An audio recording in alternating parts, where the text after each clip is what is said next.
Bonsoir, bienvenue à la deuxième partie de l'épisode sur la santé mentale avec notre invitée, Anne-Nathalie. Hello. Bonsoir, bienvenue à la table des femmes. Oui. On fait toujours un petit cheers. Bienvenue. Bienvenue. Se regarder. Mais oui, mais on se regarde toutes rapidement. Ça va bien? Oui, merci. Merci de m'avoir beaucoup. invité. Oui, c'est un Merci. plaisir pour nous. Ouais. Surtout sur ce sujet, qui est quand même un sujet, on dit souvent au niveau de la santé mentale, tabou dans notre communauté. Tout à fait. Mais avant de commencer avec les questions sur la santé mentale, aujourd'hui, que fais-tu? Parce que je sais que tu as beaucoup de choses, beaucoup de projets, et avec tous aussi, qu'est-ce qui s'est passé, qu'on va parler dans quelques minutes. Ouais. Tu as développé des projets grâce à ça aussi. Ouais, wow.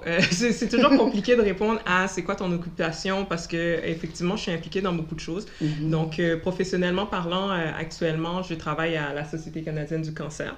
Donc, je suis chargée de projet à la Société canadienne du cancer en prévention du cancer, promotion de la santé. Donc, ça fait, en fait, j'entame ma 9e année. Donc, c'est ça, je suis dans ma 9e année en tant que chargée de projet. Puis, je suis spécialisée plus en tabagisme, donc cessation tabagique. Puis, je développe des projets qui s'adressent principalement aux jeunes adultes, donc 18-35 ans. Parce que maintenant, les jeunes, oui, ça élargit dans ça élargit, là. On est jeunes, on est jeunes. Voyons forever. Voyons forever. OK? Voyons forever. C'est ça. Puis sinon, je suis aussi entrepreneur. Donc, il y a quelques années, j'ai démarré une marque, donc le Remedy, qui se spécialise dans la formation de développement de soi. Puis bon, tu sais, je commençais au début avec des formations pour les femmes de la communauté et tout. J'ai pris une pause par rapport à ça. Puis ensuite, en dessous de cette marque-là, j'ai développé une autre entreprise qui est plus en organisation d'événements. Donc, organisation d'événements, je faisais principalement des mariages avec la décoration de mariage. Donc, on faisait ça en équipe. Je salue les autres membres de l'équipe. Bonsoir, écoutez-nous. Puis, c'est ça. Donc, récemment, j'ai débuté un nouveau projet, donc qui est le journal d'Anne-Nathalie. Puis, c'est suite à une épreuve que j'ai vécue. Donc, c'est ça, on va en parler. On va en parler. Mais c'est ça, c'est en fait, c'est un projet que je voulais qu'il soit sincère. Donc, je voulais vraiment parler de problèmes de santé mentale. En fait, pas nécessairement de problèmes de santé mentale, mais principalement de souffrance. C'est vraiment l'axe que j'ai décidé de prendre par rapport à mon journal, par rapport à ce blog-là, de vraiment développer sur la souffrance, qu'est-ce que ça nous fait, comment on grandit là-dedans, comment on vit la souffrance, parce que chaque personne, en fait, dans la vie, on développe des mécanismes de défense pour justement prévenir de souffrir. Il n'y a personne qui aime souffrir jamais. Donc, tu sais, on se jette dans différents projets, on se jette dans la nourriture, on se jette dans la drogue, on se jette dans la sexualité, dans toutes sortes de choses pour empêcher la souffrance. Mais au fond, dans la réalité, la souffrance, ça fait partie de la vie. En fait, dans un exactement. Puis dans un des textes que j'ai écrit, justement, j'ai écrit une phrase qui m'est restée. Je l'ai écrit, puis j'étais comme « Ah, c'est tellement beau! » J'ai écrit en fait, la souffrance, c'est la première chose qu'on ressent, puis c'est aussi la dernière sensation qu'on ressent dans la vie. Donc, lorsqu'on est la brûlure de l'oxygène, ça nous fait mal. C'est la première sensation qu'on ressent, puis mourir, ça fait toujours mal. Donc, c'est vrai que c'est beau. C'est les deux sensations qu'on ressent en premier lieu et en dernier lieu. Puis, tu sais, de vouloir vivre sans ça, c'est un non-sens. Donc, moi, tu sais, j'essaye de trouver du sens à ça. Tu sais, pourquoi les épreuves, pourquoi la souffrance et tout. Puis de ne pas le rendre comme si, tu sais, il y a des pensées qui disent que oui, tu sais, lorsqu'il y a une épreuve, c'est Dieu qui l'envoie, puis, tu sais, il faut absolument souffrir, il faut absolument avoir mal. C'est pas nécessairement ça que je dis. Tu sais, moi, je crois très sincèrement que, tu sais, si t'as mal au dos, il faut que tu prennes des médicaments. Je suis pas comme, oui, tu sais, j'ai les tranchements au ventre, exactement, là, tu sais, j'ai super mal au ventre, tu sais, puis il faut que tu souffres parce que t'es une femme, là. C'est pas ça le message. Tu sais, le message, c'est qu'il y a certaines choses qu'il faut traverser, qu'il faut vivre. Puis il y en a d'autres, tu sais, qui sont pas nécessaires de vivre, là. Tu sais, la violence conjugale, c'est pas nécessaire, tu sais. c'est une chose qui peut arriver, tu sais, comment on affronte ça. Ça, c'est une des choses, mais tu sais, dans tout ça, oui, tu sais, on apprend de chaque expérience qu'on vit, ça nous forme, ça fait de nous qui nous sommes, mais sauf que c'est pas quelque chose que Dieu veut ou que, tu sais, la vie a amené, puis exactement, puis il permet ça, puis il faut rester là-dedans parce que, non, c'est pas ça du tout, là. Fait qu'il faut apprendre à faire la part des choses par rapport au type d'épreuve qu'on vit, d'avoir la clairvoyance de voir, OK, cette situation-là, est-ce que je dois la traverser? J'ai des problèmes de couple actuellement. Est-ce que je laisse tomber, puis, tu sais, that's it, comme moi, je veux pas rentrer là-dedans, donc je plie bagage, puis je m'en vais? Ou bien, est-ce que je continue à travailler là-dedans? Est-ce que je souffre de cette situation-là, puis j'essaye de comprendre, ben, qu'est-ce que j'apprends? Qu'est-ce qui se passe dans ma vie? C'est quoi l'affrontement, la friction qui se passe actuellement, le pourquoi, le comment, puis comment, tu sais, je peux en sortir, justement, pour pouvoir devenir meilleur, pour pouvoir grandir là-dedans. Bien dit, alléluia! Non, c'était bien dit. Quel a été ton problème de santé mentale et comment que ça a débuté? Donc, on veut un petit résumé. Ouais, ben ça, c'est vraiment compliqué, en fait, comme réponse aussi. Tout est compliqué dans ma vie. Il n'y a rien de simple, il n'y a jamais rien de simple. Mais sinon, tu serais pas exceptionnel. Bon, peut-être, il faut le voir peut-être comme ça, effectivement. En fait, pour faire une histoire très, très longue, une histoire très, très courte, j'étais dans une relation amoureuse très engagée. On était pour parler de se marier, d'acheter une maison et tout. C'était vraiment, on allait dans cette direction-là. Puis, au bout d'un moment, la personne avec qui j'étais a décidé de rompre. Puis, lorsque elle m'a annoncé la nouvelle, au début, on a essayé comme de garder contact, in and out, essayer de recoller les pots cassés et tout. Mais ça aboutissait jamais que vraiment la relation reprenne. Puis, moi, la façon dont j'ai vécu ça, c'était beaucoup dans la frustration parce que, tu sais, arrivé à un certain âge et tout, tu sais, t'as juste envie de te caser, t'as juste envie de faire ta vie puis d'avancer.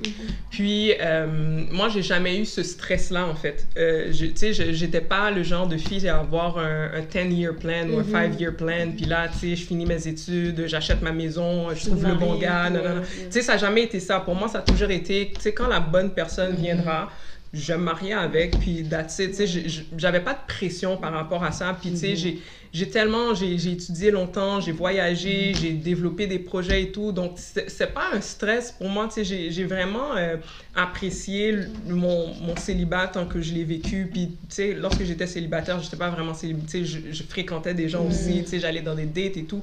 Donc, c'est pas une période sèche de ma vie pour dire « Oh my God, je suis tellement stressée parce que j'ai personne. » Mais sauf que, tu sais, j'ai toujours eu cette confiance-là en Dieu que lorsque le moment viendrait, la bonne personne serait là parce que, tu sais, je suis la fille de Dieu, puis je lui fais confiance, puis je sais qu'il a des bonnes choses planifiées pour moi. Moi, c'était comme la façon dont je voyais les choses et j'avais confiance en cette promesse-là. Puis quand ça s'est arrivé, je me suis sentie trahie. Mais lorsque c'est arrivé, je ne l'ai pas compris comme ça. En fait, tu sais, j'ai juste vu comme tout ce qui se passait dans ma vie, tu sais, bon, la séparation, la maladie de mon père, tu sais, en tout cas, tous les autres problèmes que j'avais dans ma vie. Ça fait que c'était juste une accumulation. Puis, tu sais, je me suis brisée, en fait. Tu sais, j'ai éclaté en morceaux à ce moment-là.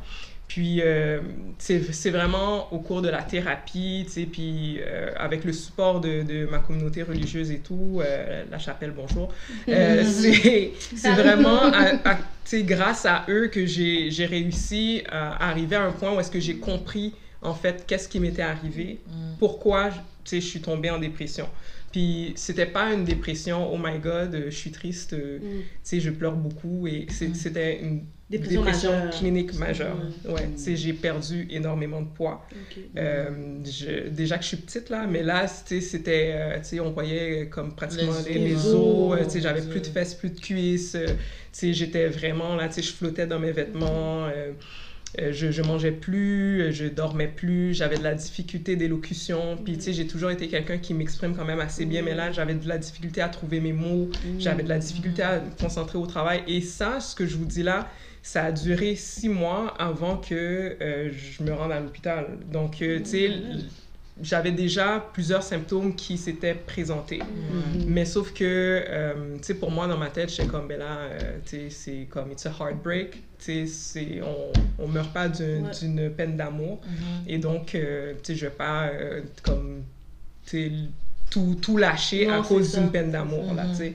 Mais au fond, c'était pas juste une peine d'amour. Tu sais, c'était vraiment plus profond. Plus profond que ça. Tu sais, il y avait une cassure, une brisure qui était beaucoup plus importante que juste, tu sais, la peine d'amour ou la fatigue ou, tu sais, la maladie de mon père ou quoi que ce soit. C'était vraiment plus important que ça. Donc, à un moment donné, ce qui est arrivé, c'est que ça faisait à peu près 2-3 semaines depuis que je me présentais au travail.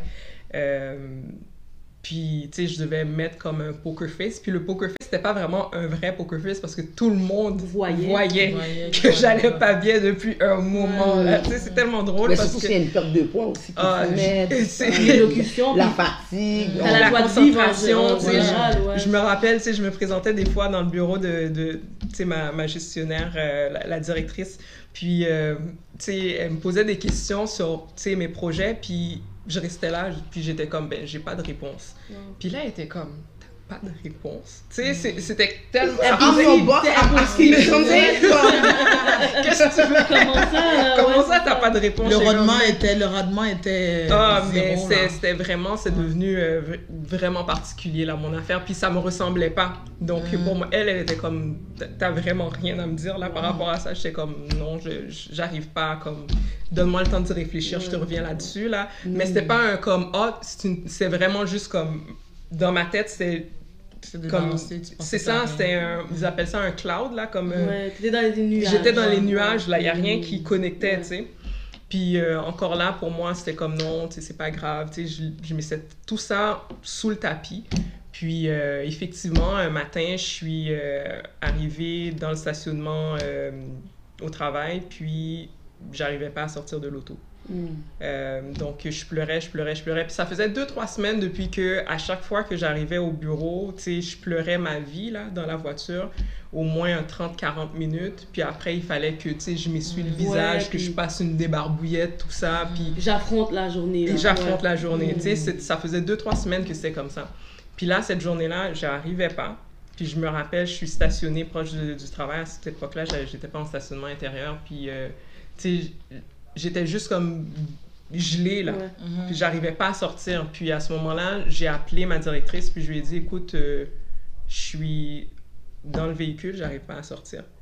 Puis elle me dit, comment ça, t'arrives pas à sortir? Tu sais, la barrière, la portière est bloquée ou quoi que ce soit. Puis là, tu sais, je lui explique que... Puis là, elle entend, là, comme, tu sais, le sanglot et tout. Puis bon, à partir de là, elle me dit, OK, Nathalie, ça fait un bout de temps que je vois que ça va pas bien, il faut que tu ailles voir un médecin. Là, j'étais comme, non, tu sais, je suis juste fatiguée, tout ça, je vais rentrer à la maison. Puis elle insistait, puis là, elle me disait, tu sais, je vais venir te voir, tu sais, où est-ce que tu es stationné exactement et tout. Puis, tu sais, je pense que j'ai juste raccroché le téléphone. Je me rappelle même plus exactement comment la conversation s'est terminée là-dessus. Puis après, je suis restée dans l'auto, je continuais à pleurer.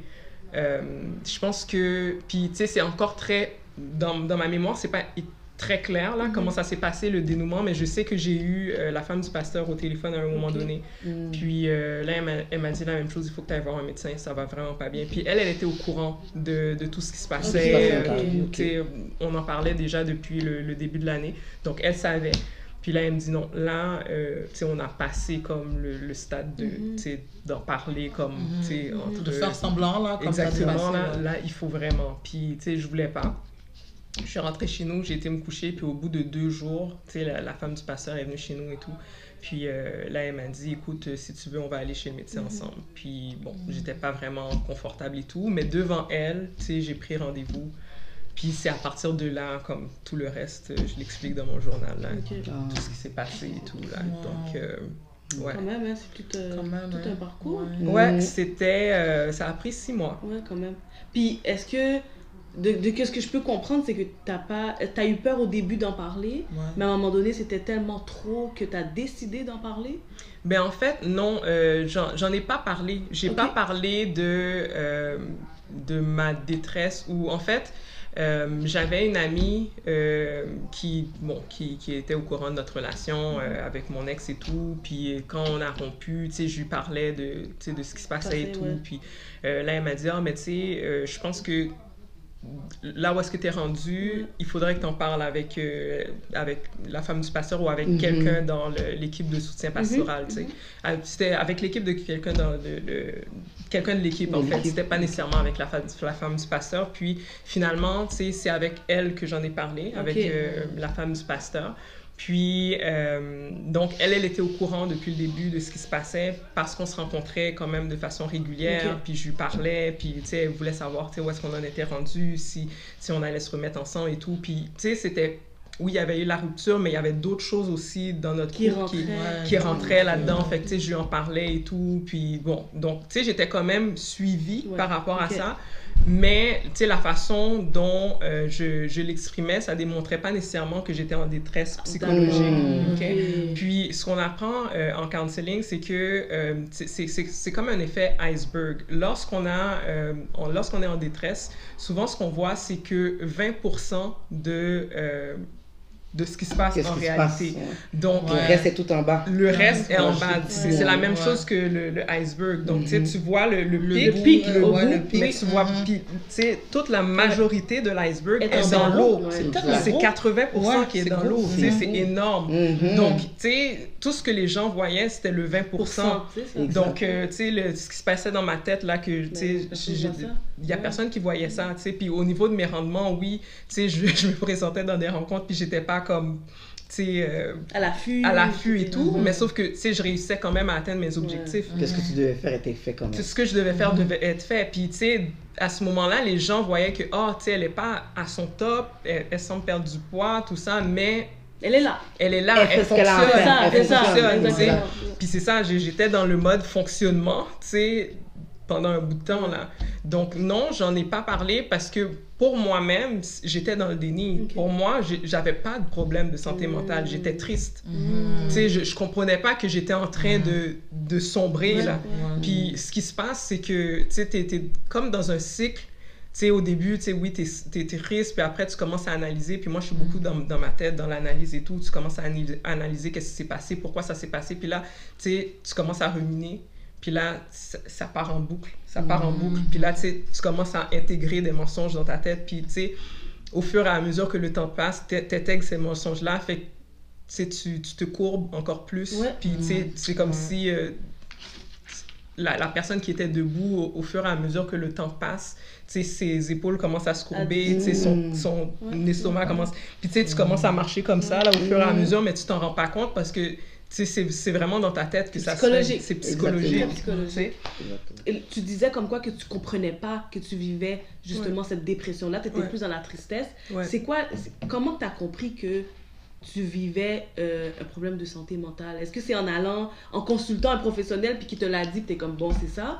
Ou c'est ça, parce que tu te dis, mais peut-être que c'est plus profond que ça. Parce que souvent, c'est plus que de la tristesse parce que souvent on va se référer à ce que toi tu dis, ben, c'est juste de la tristesse, puis je vais me relever à un moment donné, puis on finit. Ça va mieux aller. Pourquoi se rendre à se dire que je souffre d'un problème de santé mentale? Ben en fait, moi j'ai un peu triché entre guillemets parce que j'étais beaucoup dans le déni. Tu sais, je savais qu'il y avait quelque chose qui se passait, mais je voulais pas me l'admettre. Parce que, comme beaucoup de personnes, tu sais, il faut que je le dise, j'avais des préjugés contre les personnes qui ont des problèmes de santé mentale, dont la dépression, dont les personnes qui étaient suicidaires. Puis ça j'ai grandi avec ça, tu sais, de dire, tu sais, si tu fais une dépression, t'es faible. Si tu peux pas te battre pour vivre, t'es faible et tout.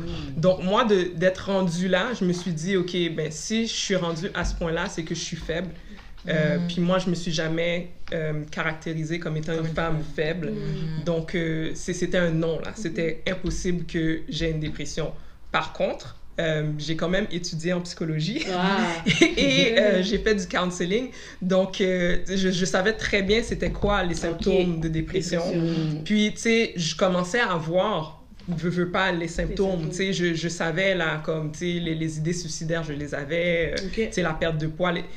Je le savais, mais tu sais, c'était comme s'il y avait un refoulement qui disait non, tu sais, Nathalie, t'es triste, mais là, tu vas relève-toi. Relève-toi. T'es capable, t'es fort. C'est pas exactement. Tu sais, mais puis jusqu'au bout, je me suis battue pour pas aller voir le médecin. Tu sais, jusqu'au bout, c'était, tu sais, c'était presque la femme du patient qui allait me mettre dans la voiture pour y aller là. C'était vraiment non, c'était pas possible que j'en sois arrivée jusque là. Tu sais. Puis, c'est vraiment au moment où le médecin a posé le diagnostic final que j'ai éclaté en sanglots parce que pour moi, c'était comme m'estampiller. C'était de dire, OK, that's it, you're sick. Tu sais, t'as un problème de santé mentale, t'es folle, puis en plus de ça, t'es faible. C'est un choc. C'était un choc pour moi juste de l'entendre, puis elle l'a dit, tu sais, cliniquement parlant, elle a utilisé le terme clinique, puis moi, je sais c'est quoi la procédure, tu sais, dans le DMS 4 ou 5 maintenant qui sont rendus, tu sais, il y a les différents critères, puis moi, j'avais tous les critères. C'était pas là, comme les 7 3 sources, non, tu sais, moi, je les avais tous. Fait que là, c'était comme, OK, fait que c'est pas une petite dépression transitoire, tu sais, on va voir le psycho et tout. Tu sais, il faut que tu prennes des médicaments. Et ça, moi, j'ai rien voulu savoir de prendre des médicaments encore par rapport, tu sais, aux préjugés et tout. Puis, tu sais, la femme du patient était comme, mais là, Nathalie, il faut que tu y penses, là. Tu sais, il faut que tu penses à prendre des médicaments. C'était non. Tu sais, il y avait tellement de freins en moi que... Au final, tu sais, je pense que si c'était pas un médecin qui m'avait dit clairement que tu souffres de dépression clinique majeure, j'aurais continué comme ça, à fonctionner de même et jamais j'aurais admis que j'avais un problème. Même en sachant par rapport à mes connaissances d'études que j'ai fait universitaires et tout, jamais j'aurais été là-dedans parce que pour moi, ça ne correspondait pas à la perception que j'avais de moi-même.